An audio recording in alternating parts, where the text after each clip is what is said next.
সুপ্রিয় দর্শক আসসালামু আলাইকুম, কেমন আছেন আপনারা? নিশ্চয়ই ভালো আছেন। আজকের ভিডিওতে আপনাদের সবাইকে স্বাগত জানাচ্ছি। আজকে আমি আপনাদের সাথে শেয়ার করব কিভাবে কোনো অনুষ্ঠানে যাওয়ার আগে 1 মিনিটে খুব শর্টকাটে স্কিন কেয়ার করে ফেলবেন। তাহলে চলুন মূল ভিডিওতে যাওয়া যাক। অনুষ্ঠান শব্দটা আমাদের মেয়েদের কাছে খুব প্রিয়, কারণ অনুষ্ঠানের মানেই হচ্ছে সাজগোজ করা, মনের মতো পোশাক পরিচ্ছদ পরা। এখন অনুষ্ঠানে যাওয়ার আগে তো শুধু সাজগোজ করলে হবে না, তার আগে একটু হালকা স্কিন কেয়ার করতে হবে।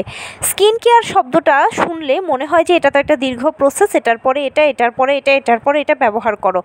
এতক্ষণ যদি স্কিন কেয়ারে সময় দিয়ে দিই তাহলে কতক্ষণে মেকআপ করব, কতক্ষণে রেডি হব। কিন্তু আমি আজকে আপনাদের সাথে খুবই শর্টকাটে 1 মিনিটে স্কিন কেয়ার করার একটা প্রসেস শেয়ার করব। তো এই জন্য আপনাকে যেটা করতে হবে সেটা হচ্ছে 1 চামচ বেসন নেবেন, তার সাথে 1 চামচ চালের গুঁড়ো নেবেন। চালের গুঁড়ো যদি বাসায় না থাকে তাহলে চিনি ব্যবহার করবেন এক্ষেত্রে, এবং তার সাথে একটু লেবুর রস দিয়ে দেবেন। একসাথে তিনোটা উপকরণকে পেস্ট করার পরে আপনি আপনার মুখের মধ্যে অ্যাপ্লাই করবেন। যদি হাতে সময় থাকে তাহলে একটু উপকরণগুলো শুকাতে দেবেন, আর যদি হাতে সময় না থাকে তাহলে হালকা হাতে কয়েক সেকেন্ড জাস্ট রাফ করে তারপর আপনি মুখটা ধুয়ে ফেলবেন।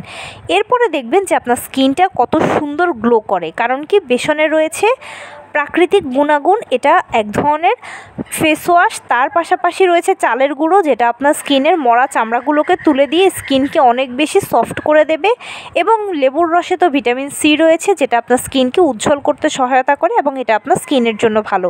আর এই 3টি উপাদান মিলে হয়ে যায় একটা হার্বাল ফেসিয়াল। মানে কোনো প্রোগ্রামে যাওয়ার আগে আপনি 1 মিনিটে হার্বাল ফেসিয়ালটা করে ফেললেন। এরপরে আপনি আপনার মন মতো রেডি হয়ে নিন আর প্রোগ্রামে যান। যখন ছবি তুলবেন এবং পরবর্তীতে যখন সেই ছবিগুলো দেখবেন তখন নিজেই নিজেকে দেখে চমকে যাবেন। তো এই ছিল আজকের ভিডিও। কেমন লাগলো বলুন? যদি ভালো লেগে থাকে ও হেল্পফুল হয়ে থাকে তাহলে প্লিজ লাইক, কমেন্ট, শেয়ার করতে একদম ভুলবেন না। আর সেই সাথে আমার চ্যানেলটিকে সাবস্ক্রাইব করার বিনীত অনুরোধ রইল। পাশে থাকা বেল আইকনটি ক্লিক করে দেবেন যেন আমি ভিডিও আপলোড করার সাথে সাথে আপনারা নোটিফিকেশান পেয়ে যান। যদি কোনো প্রশ্ন থাকে কমেন্টসে জানাবেন, আমি রিপ্লাই দেব। প্লাস যদি কোনো পরামর্শ থাকে যে কোন বিষয়ের উপরে ভিডিও বানালে আপনারা উপকৃত হবেন সেটাও জানাবেন। আমি আপনাদের পছন্দের সর্বোচ্চ প্রায়োরিটি দেব। ভালো থাকবেন, সুস্থ থাকবেন। আসসালামু আলাইকুম।